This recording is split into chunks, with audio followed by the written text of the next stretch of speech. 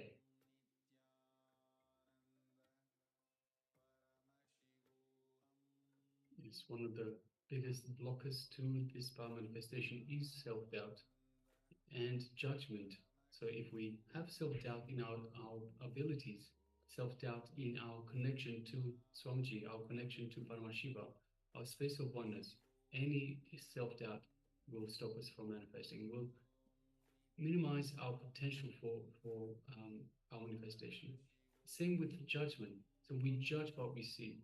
If we place a judgment onto something that we see, we treat it as something other than it is. So everything is unique, everything has its own reason for being. By placing a judgment, even on what we see, we are treating it as something else that is not reality. So let us remove the judgment, let us remove the self-doubt that we have, and let us be in the space of oneness, in the space of easiness, in oneness with Paramashiva. Yes, so we have Ma Shukra Indrananda that shares a lady wearing white jata, moving vehicles, boar, black rocks, and gods. Yes, thank you very much for sharing, Ma. Lots of details. Thank you.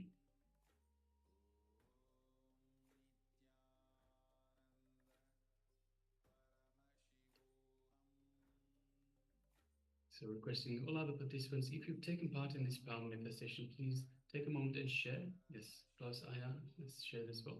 Yes. Class shares a beach, ocean, and palms. All right. Thank you for sharing. Thank you for sharing, Aya.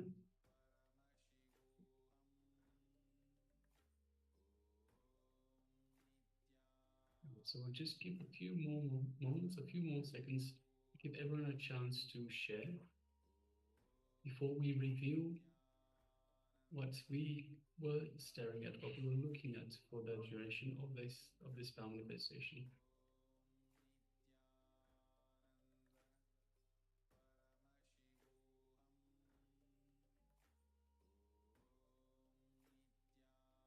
I'm also requesting Ma Wang Jing, Ma Li Tang to share what was revealed to you. Also Ma Kali Wang and Shu Wiping, let us share what was revealed to you through your third eye.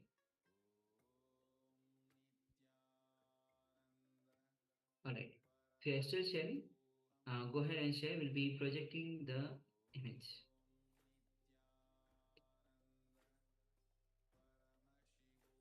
We'll be displaying the image shortly. We just have a little glitch that we need to get past. Yes. So this is the Mysore Palace in Karnataka, Mysore itself. The Mysore is a place in Karnataka. So this palace is named with the name Mysore. So this is Mysore Palace. So you can see the palace is just in front, and it is a big campus where you can see just in front there's a small flowers which are growing, and in we can see there are fence, there are trees, and there are trees at the back and here.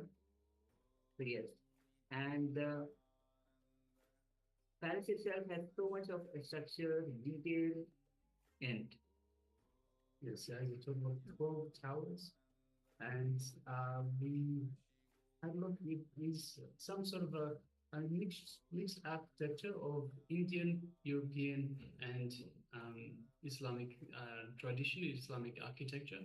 So it is a combination of these. And yes, it has been standing for a very, very long time, since around the 1300s, with the original occupiers of this palace. yes. All right. So let us have a look at the sharings. We have Ma Shukra Indrananda that says, a lady wearing white. We cannot see any people. There might be people inside, You might have looked through one of the windows, Ma, but we do not see in this picture the lady wearing white. Jata, moving vehicles. So this is a very popular spot, very popular. It seems there's a museum inside as well. So there are people always coming. There's always people that are driving themselves or taking the motors, the small motorcycles, or even local buses. Tourist buses to come and visit this place. So there's always vehicles coming and going, and we don't see any in this picture itself, but we know that that is the fact. Boar,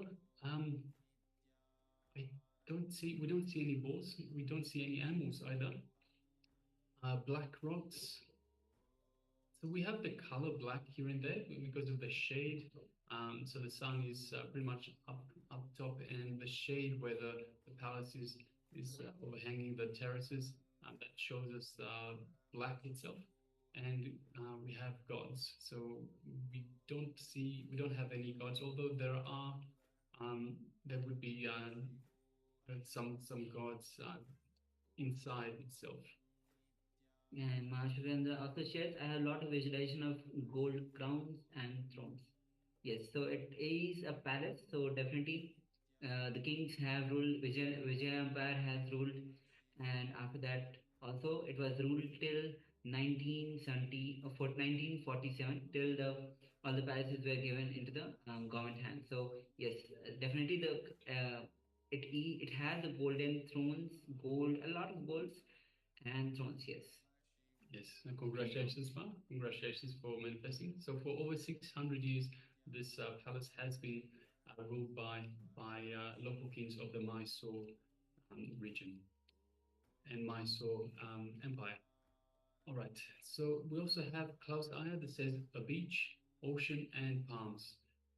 So we don't have the beach, we don't have the ocean. We do see, we have the blue of the sky, which you might interpret as an ocean.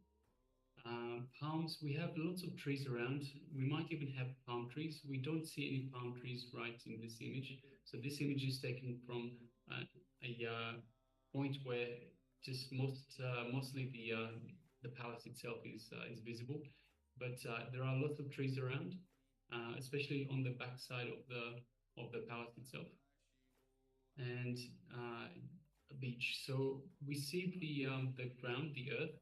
It's somewhat of a beach sand type color, and especially to the right hand side, you can see some sort of a dirt road that might give the impression of sand. So yes, thank you very much for sharing that, and congratulations for manifesting. All right. So with this, we'll be moving on to the next session. And in the last round, we had the revelation and the technique for the inner chatter. Now in this round, we'll be entering into the inner space. Swamiji will be revealing about the inner space and how having the inner space, like when your whole inner space, when it becomes so, becomes big. Swami shares a very important thing about the inner space from his life. See, he says that after enlightenment, his inner space has become like 1 million acres, and in our case, our inner space is like 10 acres, where all the cultivation is going on, means all the inner chat is going on. After enlightenment, Swamiji's inner space has become 1 million acres, and in that 1 million acres, 10 acre is negligible. It doesn't disturb. From that, even it is happening, but it doesn't have any impact on that 1 million acre. So this inner space is the most untapped natural resource of the whole world. Yes, it's not any other natural resource, but it is the inner space which is the most untapped natural resource in the whole world. So we'll be entering into this revelation by Swamiji. Please come to the space of listening.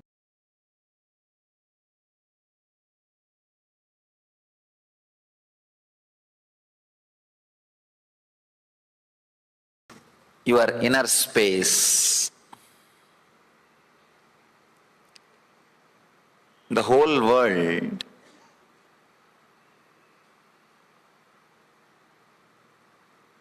unused natural resource, I can say, misused powerful natural resource is your inner space. Naturally available to us, just because we don't know how to use, it constantly gets abused. And we do not know the power of it.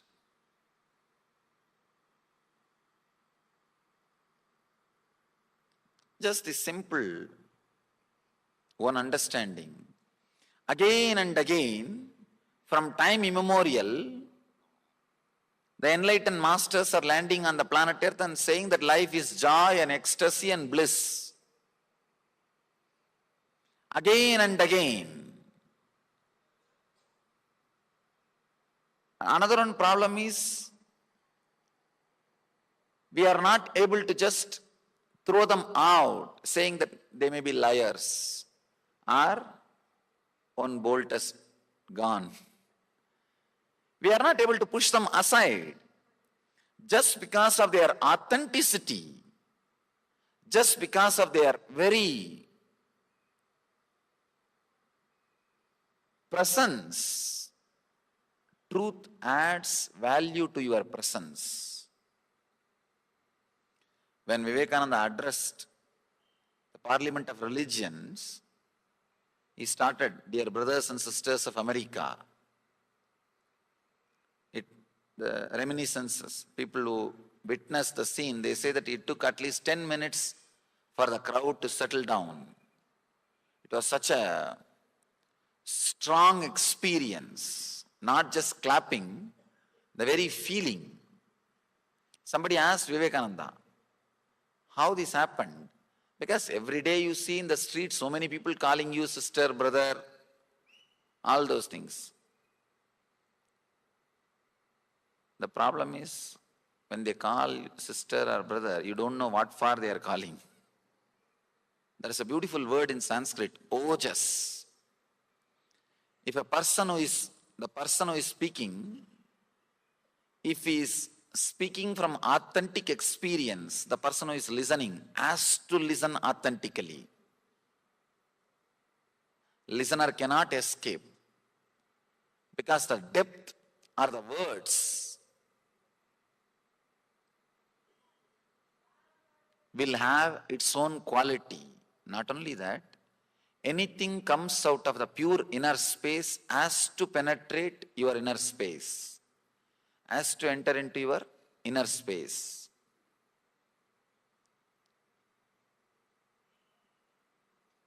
When Vivekananda says, "Dear brothers and sisters," you cannot just brush him aside saying, "Oh, he's lying," or he's using sentimental words, or he is just socially polite, or he is politically correct. You can't brush him aside, because it will be such a strong experience. It will be such a strong word. You cannot push the master's words aside. I always tell people, either you agree completely with me or you disagree completely with me. That's a big problem. But you cannot push masters aside. Again and again they are happening, and they say that life is joy, life is ecstasy, life is bliss, life is ananda. But in our daily routine, it doesn't seem to be true. And it doesn't seem to be reality. That is why I have seen many times this happening. People who live closely with enlightened masters, living masters, they can't understand what is going on. This guy is constantly radiating so much of joy, so much of ecstasy. I always tell people, if you live with the living master, either you should become enlightened or you will become mad. No other way. Because you are too close to truth. It's a dangerous zone. Either if you are cooperating, if you are letting that process to happen, if you are involving yourself, you will become enlightened. If you are resisting, the resistance will be too much, because every moment you have to resist, and you don't have so much of energy to resist, because his presence will be so strong. It will be penetrating. To resist an enlightened master, you need almost equal energy, which is practically impossible. That is the reason you can't push them aside. Neither we can push them aside, nor we are able to realize. Then where is the problem? Why their words doesn't seem to be reality in our system? Even people who follow many times feel the words which are coming out, why it has not become reality in my life? I can say the only one reason: unused, abused inner space. The first thing in the life, if somebody asks me, Swamiji, give me only one word advice. Actually, that is a big problem. Many people come and ask me, give me only one word. I tell them, if I have to give you one word advice, I need 2-3 hours. If I have to give whatever I want, then I can give it immediately. One word means it has to be essence. Once Bernard Shaw wrote a 100-page book. Somebody goes and asks, how could you write such a small book, 100-page? He says, I don't have time. If I had time, I would have written only 40-page. Understand? He says, I don't have time. That is why I wrote 100-page. If I had little more time, I would have written much smaller. Means to be precise, you need more time. If somebody asks me to be precise on only one word, advice, my advice will be, let you care about your inner space, that's all. Understand, without knowing, without respecting, without even having little sensitivity, constantly we are abusing our inner space. From morning till night, you do not know what you are sowing, you do not know what you are growing, you do not know what you are encouraging. Suddenly when you see the result, you say, this is not what I asked, this is not what I wanted, I don't know how this happened in my life, I don't know how come God is punishing me? Poor guy. Anything goes right, credit goes to you. Anything goes wrong, he has to take. And we all of us know he is sitting somewhere and he doesn't interfere much. So naturally we go on complaining. It is he, it is he, it is he. The concept of God has become method to you escape from our responsibility. Escape from our responsibility. The abused inner space or misused inner space is the worst thing can happen to an individual. Very beautifully, Shankara says, Agara Suddhayo Smriti Suddhihi. If the intake is purified, your memory, inner space will be purified. Understand, when Shankara says intake, he does not mean just the food which you take through the mouth. No. All the things which you take through all 5 senses, through eyes, through ears, through smell, through mouth and through touch. Whatever you take inside, is called ahara.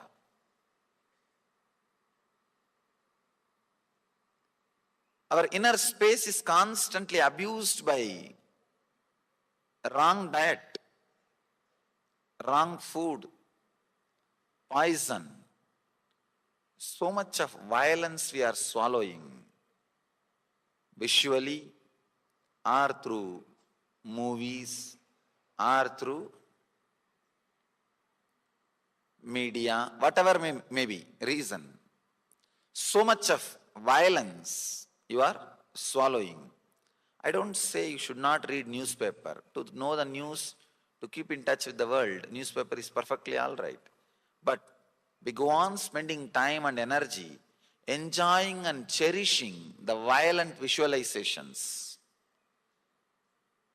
So much we are throwing inside without knowing that our inner space is getting corrupted. The corruption which happens to your inner space is what I call samskara, engraved memories. The memories which goes and sits inside your inner space and makes you go through same experience, makes you do same kind of actions. Even if you don't want, those memories is what I call samskaras. Today, the whole session today is completely dedicated to work on our inner space, to work on our samskaras. We will do a deeper process, some methods to cleanse the unnecessarily accumulated samskaras. Of course, all samskaras are unnecessary. You can be alive without any samskara because your very body is made out of the samskaras which is needed. Your mind does not need to carry any samskara to run your life or to protect the infrastructure which you are having as your own, or to expand your infrastructure to add comforts and to do what you want. Please understand, your body has an innate intelligence which we call biomemory, or in Sanskrit prarabdha. When you design your body, you have clearly decided about the life, about the enjoyments, experiences you want to have. Based on that, you decide your body, you design your body. So the energy or the ideas with which you designed your body, that is called prarabdha. Your prarabdha is intelligent enough, powerful enough, efficient enough to run your life and expand your infrastructures.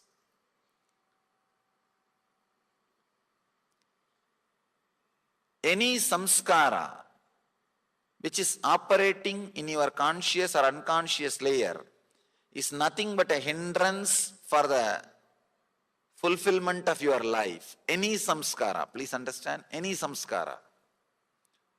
There is no such thing as good or bad. People come and ask me, I feel like coming back to your lecture, Swamiji. Is this samskara also bad?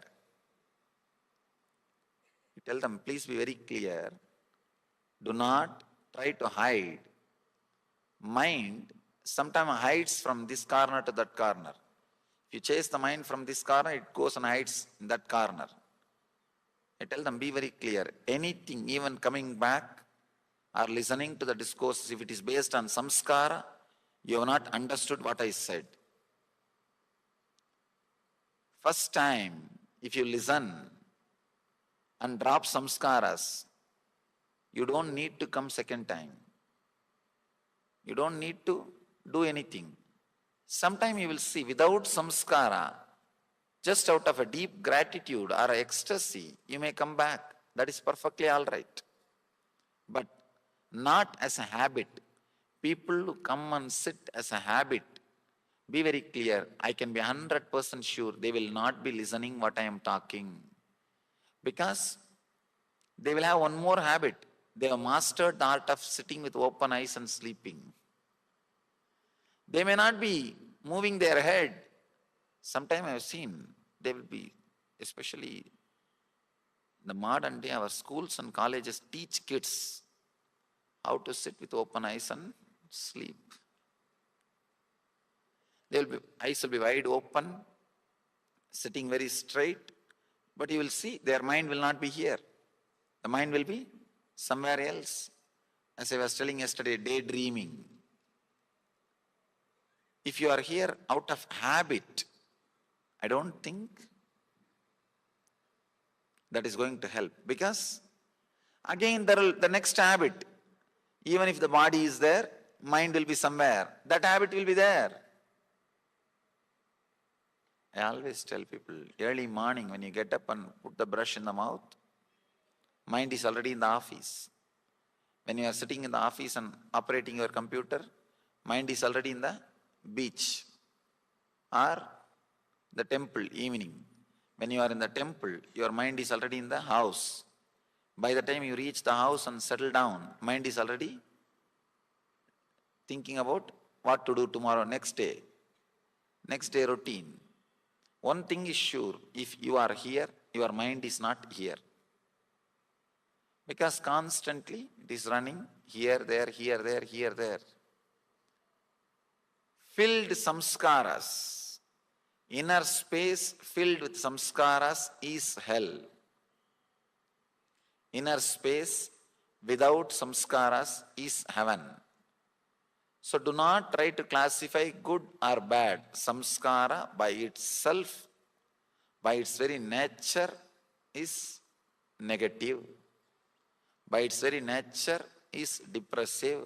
I always tell people, if you come and sit just out of samskara, after 2 days the same thing will be boring. Anything done out of samskara, suddenly you will see it becomes empty, it becomes boring, it becomes simply unrelated to your life. Any moment happens with a deep understanding. Any moment happens out of your pure inner space, adds value to you.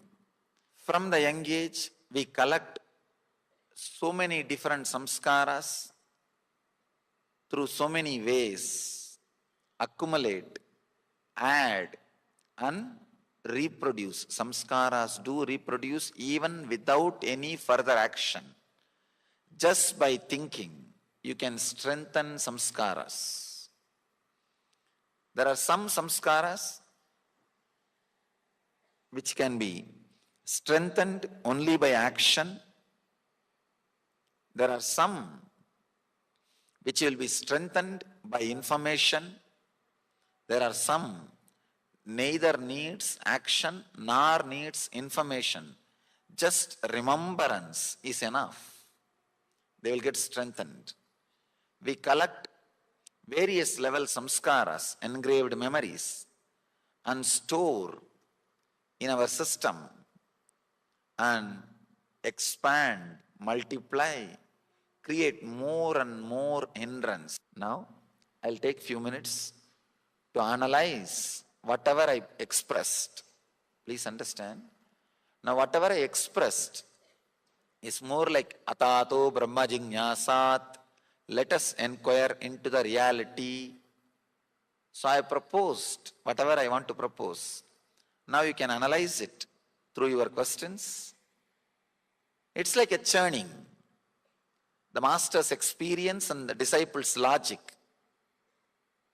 is used to churn. When the disciple's logic is used to work and the churn with the master's experience, suddenly you will see the amrita, the master's experience, comes out. If the disciple's logic is not intelligent enough to stay with the master patiently, then that logic emits something. It is called poison. that logic will escape, run away out of its tiredness. When it thinks it is not going to survive, it will emit poison. Just like that Vasugis. If you know the churning, the Milky Ocean, the story, the Vasugi, the snake can be called as disciple's logic. When the Vasugi thought it won't survive, it started vomiting poison. When the logic feels it can't survive these great truths, it is going to disappear. The life is going to take different direction. It vomits poison, which I call doubt, and creates problems. If you have patience to work with the master's experience, which is the Meru hill, you will see Amrita, enlightenment comes out of your system. Let us churn the master's experience with the questions so that you can internalize all these great truths, all these great revelations. Then we will enter into the process and meditation technique. First, let me answer. See, here he's asking, animals don't get married and live a free life. Why should we get married and suffer? Is there anything that is in a marriage that is not provided for animals? Yes. Yes. Animals take birth as polygamous and die as polygamous. Human being, in seed, in potential form, when he is taking birth, he is polygamous, but he should not die as polygamous. He should become monogamous. Understand, that is what is maturity. Suddenly you will see, when you start growing inside you, the deep friendliness liberates you from lust. Please understand. Just yesterday in our ashram, I was discussing about this. In our ashramites meeting, I was taking classes for my brahmacharis about the celibacy and sannyas. There were some very intimate questions and answers. Sessions was going on. There I made a statement, very important truth. It is not just for swamis, even for everyone, we need to understand.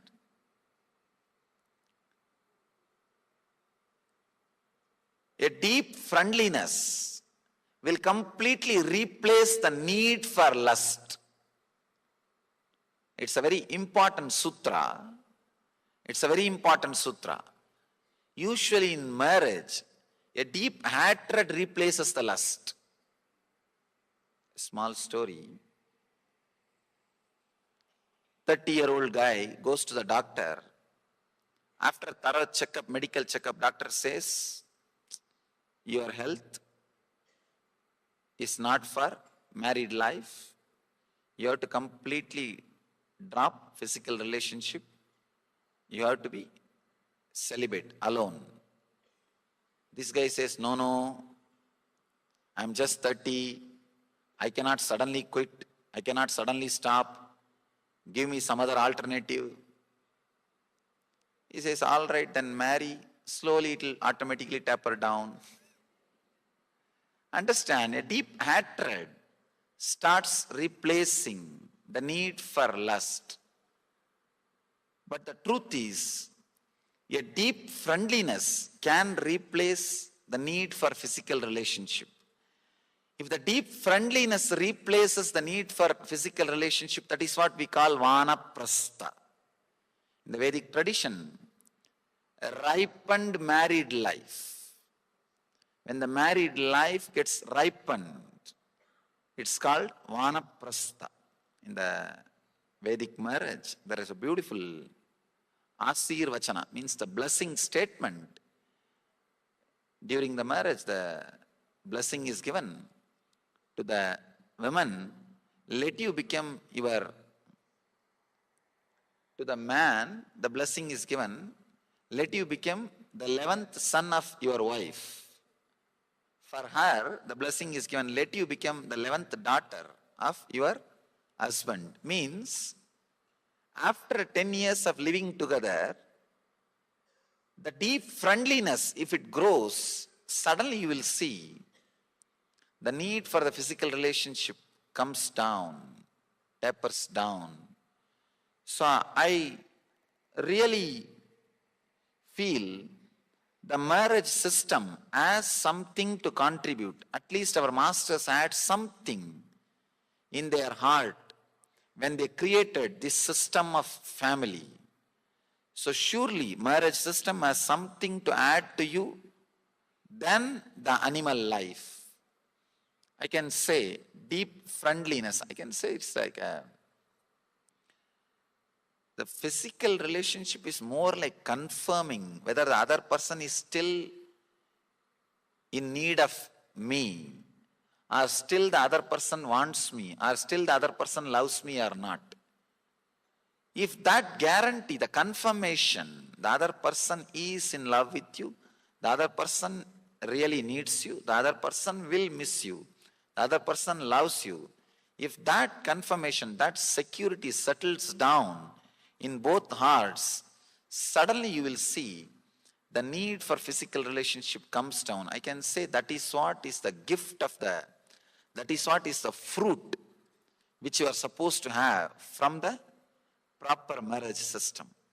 I can say that is the thing which animals cannot experience. A polygamous man can never experience this. Polygamous man can never experience what I am saying, that guarantee, insurance, the other person loves you, will never be experienced by a polygamous person. If you experience that, you lived a pure, fulfilling life. The life of the real Grihastha, the Vedic traditional Grihastha. Unless you have the courage to go near the truth, the real healing will never happen. You may have medically fit body, that does not mean you are healthy.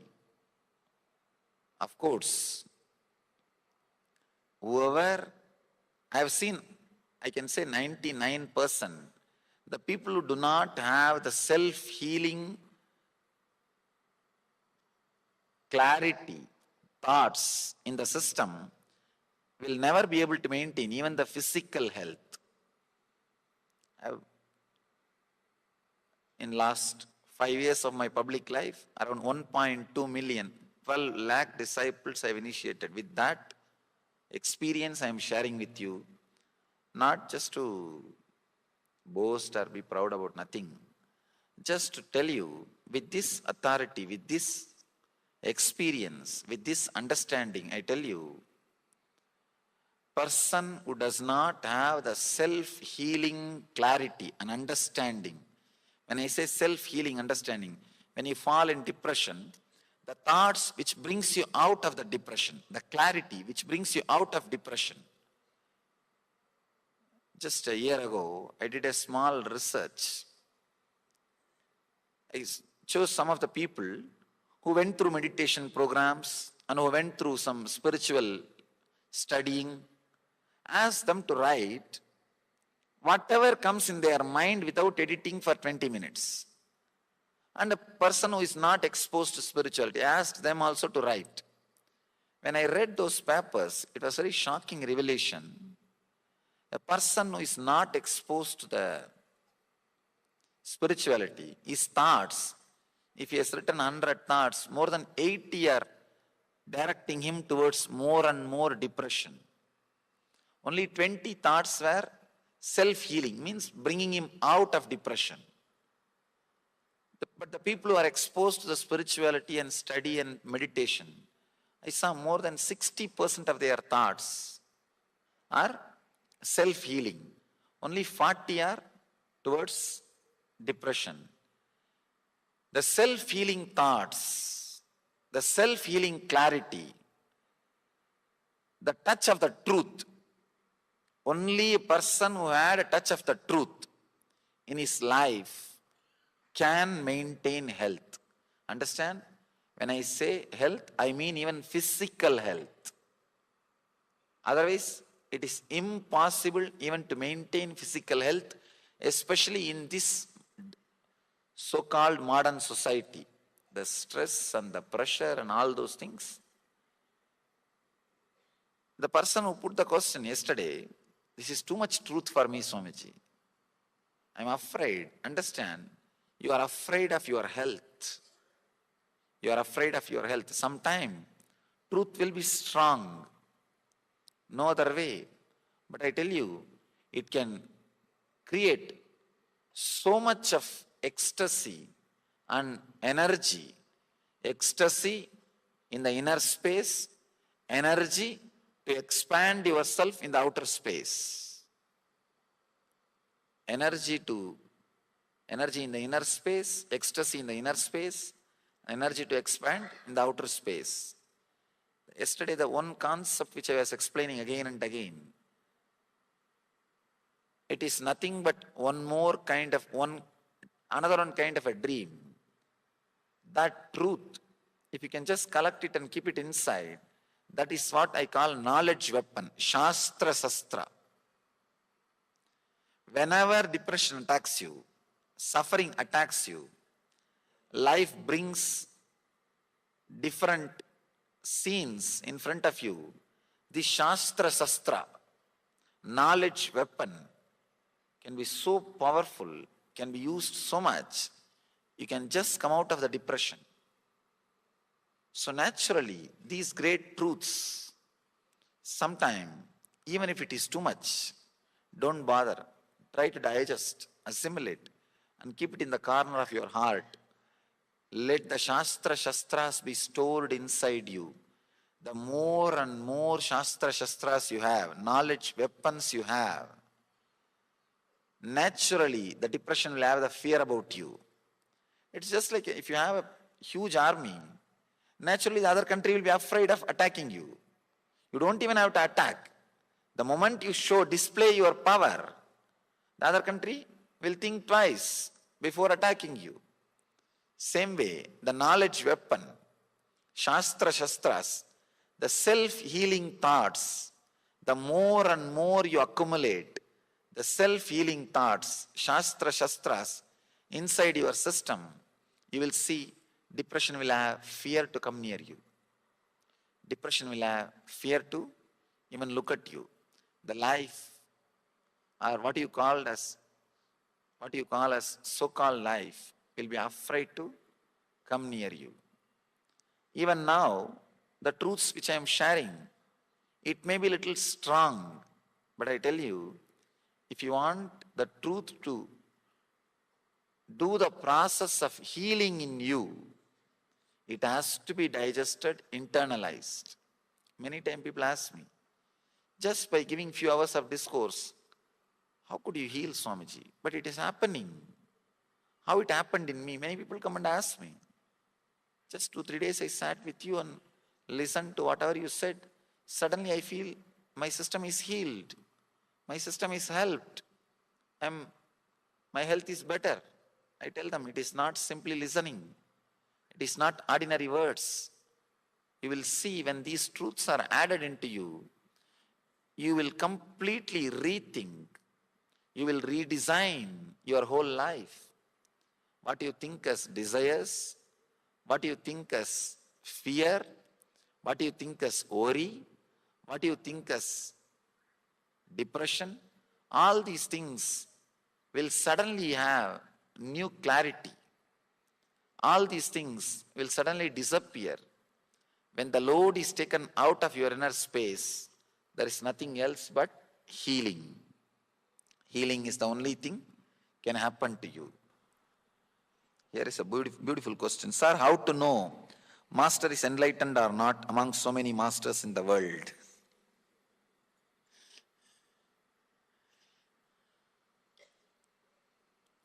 I tell you, even if the master is not enlightened, if your heart feels connected, just go behind him.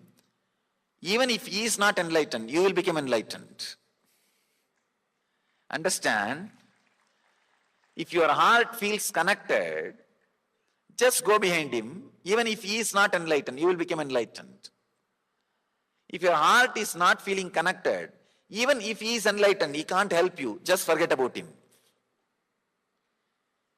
Even if he is enlightened, if your heart is not feeling connected to him, if you are not just feeling that vibration, that ecstasy, that falling in tune with him, he will not be able to help you. Just forget about it. So, don't have to bother whether somebody is enlightened or not. Bother more about whether you feel connected or not. It's one of the best way to avoid spiritual growth, judging the masters. It's a very, if you want to avoid spiritual growth, best method is judging the masters. Start judging so that you don't have to judge you. Many people come and ask me. One guy the other day asked me, young guy, he said, like how Vivekananda asked Ramakrishna, have you seen God? I am asking you, have you seen God? He asked me. He says that how Vivekananda asked Ramakrishna, same way I am asking you, answer me. Have you seen God? I told him. When Vivekananda asked Ramakrishna, Ramakrishna said yes, and Vivekananda was courageous enough to follow Ramakrishna. I tell you, not only I have seen, I am ready to show. Come on, that guy disappeared. We go on judging the masters, but do not bother about our qualification. I tell you, if your heart feels connected, if you feel some goodness being around him or about him, just go behind. Even if he is not enlightened, you will become enlightened. I have seen many disciples becoming enlightened and masters unenlightened.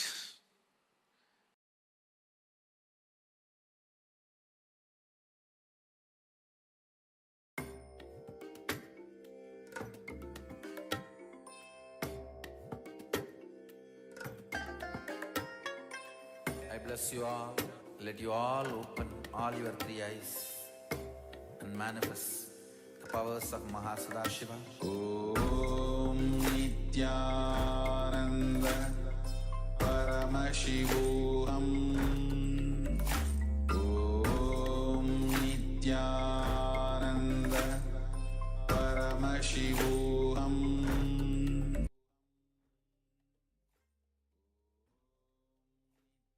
Yes, welcome back from this wonderful revelations by the Supreme Pontiff of Hinduism. And Swamiji left us with a very interesting point. So this was part of a Q&A, questions and answers from previous participants, where a participant asked in terms of, have you seen God? In terms of how Vivekananda asked his master whether he has seen God, and when he answered yes, he had the courage to follow him. But Swamiji beautifully says that it doesn't matter if the master is enlightened. Of course, Swamiji is very much enlightened, but it matters more for the disciple if there is that connection to the master. This is what is most important. There must be this connection to the master. So in order for you to be enlightened, to reach enlightenment, you have to be connected to the master. Swamiji beautifully said that he has seen many different times where the disciple was enlightened, although the master was not.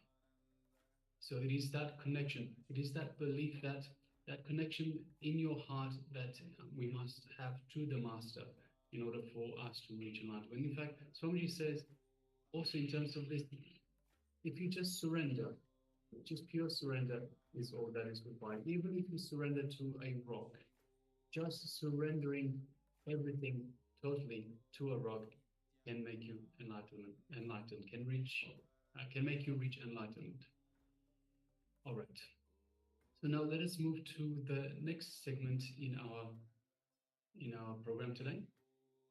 We'll be entering into a short meditation as well, but let's understand that miracles and actions both are beyond your logic. If the effect is favorable to you, desired by you, and you call it miracle. If the effect is not desired by you, if it is not benefiting you,